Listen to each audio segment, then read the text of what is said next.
ఆంధ్రప్రదేశ్ ముఖ్యమంత్రి నారా చంద్రబాబు నాయుడు పశ్చిమ గోదావరి జిల్లాలోని పోలవరం ప్రాజెక్టును సందర్శించి పనుల పురోగతిపై ఉన్నతస్థాయి సమీక్ష నిర్వహించారు.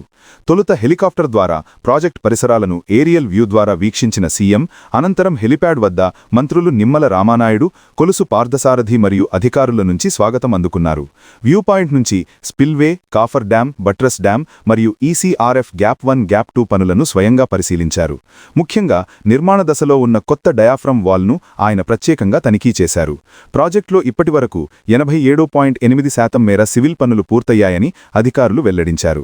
గత 18 నెలల కాలంలోనే 13% పనులు వేగంగా జరిగాయని సీఎం పేర్కొన్నారు.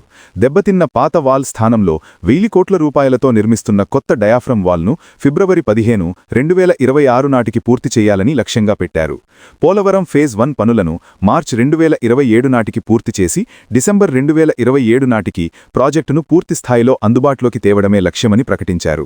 ప్రాజెక్టు నిర్వాసితుల పునరావాసంపై ప్రత్యేక దృష్టి సారించాలని, జనవరి 2027 నాటికి నిర్వాసితులందరికీ సహాయ పునరావాస కార్యక్రమాలు పూర్తి కావాలని ఆదేశించారు.